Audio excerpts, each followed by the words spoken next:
हालांकि तारीख का ऐलान नहीं हुआ, लेकिन बिहार में चुनाव है।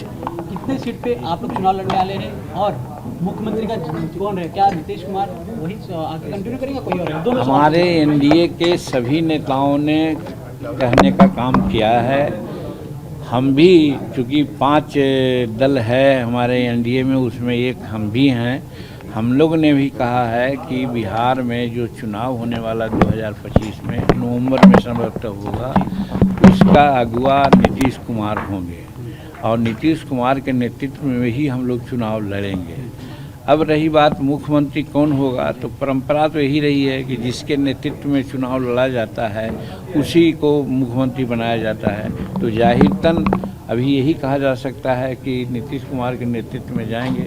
चुनाव में जीत हम लोगों की होगी ही, इसमें कहीं कोई दो मत नहीं है और नीतीश कुमार ही हमारे मुख्यमंत्री के चेहरा होंगे। अगर आपको मौका मिलता है मुख्यमंत्री बनने का, क्या आप स्वीकार करेंगे, हाँ या ना सर? इसमें जॉब हम एज के उम्र का जहाँ तक हिसाब है, राजनीति में आए थे तो हमने कहा था 75 वर्ष के बाद चुनाव की राजनीति नहीं करनी चाहिए, लेकिन हम 2020 में भी लड़ गए और 2024 में भी लड़ गए किसी कारणवश, लेकिन अब हम चुनाव लड़ने की स्थिति में नहीं हैं।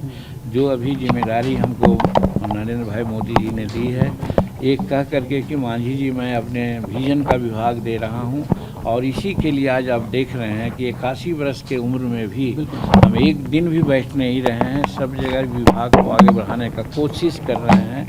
रही बात मुख्यमंत्री का, तो मैं मुख्यमंत्री पद के लायक नहीं हूं, इसलिए कि उम्र भी नहीं है, समय भी उतना नहीं दे सकेंगे, इसलिए मुख्यमंत्री की इच्छा हमारे दिमाग में नहीं है। सर, क्या बिहार में लड़ाई लग रही है आपको? बिहार में क्या आपको चुनाव हम हिंदुस्तानी आपके विपक्ष क्या आपको लग रहा है मजबूत है आपके?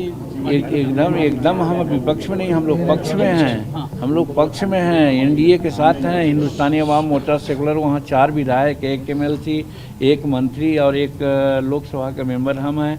तो हम तो एनडीए के साथ हैं, एनडीए के साथ चुनाव लड़ेंगे। कंपटीशन नजर आ रहा है बिहार में? कोई कंपटीशन विरोधी से नहीं है, कोई कंपटीशन नहीं, क्योंकि उनका उद्देश्य दूसरा है और इधर विकास का है। नीतीश कुमार जी ने अपने समय काल में बिजली का, सड़क का, लाइन ऑर्डर का, विद्यालय का, सबका काम कर चुके हैं और नरेंद्र मोदी जी का एक टॉरिंग पर्सनालिटी और इतना देश और विदेश के लिए काम किए हैं। इन दोनों मुद्दों को लेकर डबल इंजन की सरकार के चलते बिहार के बच्चे जरे के लोग समझ रहा है कि साहब एनडीए के ही नेतृत्व में चुनाव लड़ना अच्छा होगा। सर, प्रशांत कुमार भी चुनावी मैदान में हैं, उनका कितना असर पड़ेगा? कोई नहीं, वो बिजनेसमैन है, सब लोग समझता है कि वो पैसे की राजनीति करते हैं, इधर उधर घूम रहे हैं, चक्का मार रहे हैं, लेकिन सब उनको दिखेगा कि लास्ट में लोग धोखा देंगे। वो पैसा के चलते कुछ नए जवान उनके पास आगे पीछे चल रहे हैं, तो उनको लग रहा है कि बड़ी पॉपुलर है।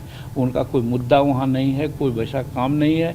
चुनाव के समय में आज उतरे हैं, तो बिहार के लोग इतना नासमझ नहीं है कि जो चुनाव के समय में आएगा और कुछ बोल जाएगा उसके चक्कर में लोग फंस जाएंगे, इसलिए उनका वहाँ कोई वक्त नहीं होगा। वो दिखेगा कि टाइम फेस हो जाएंगे। माजी सर, वहीं तेजस्वी यादव कह रहे हैं कि बिहार में जंगल राज आए दिन हत्या हो रहे, कानून व्यवस्था की पूरी तरह से खराब की है। नहीं, वो तो गलत करना है। उनके राज्य में, उनके पिताजी के राज्य में हम लोगों ने नहीं कहा, कोर्ट ने कहा था कि जंगल राज है, तो उसी को दुराने के लिए झूठ मूठ बोलते हैं कि आज भी जंगल राज है। आज कहाँ जरूरत पड़ती है, कोई काम घटना होती है तो तुरंत कार्रवाई होती है, सख्त कार्रवाई होती है। और पहले तो जो मुख्यमंत्री आवास था, वहीं पर अपहरणकर्ताओं को बुला करके और नेगोशिएशन किया जाता था, वो तो आज नहीं हो रहा है। चलिए, बहुत धन्यवाद।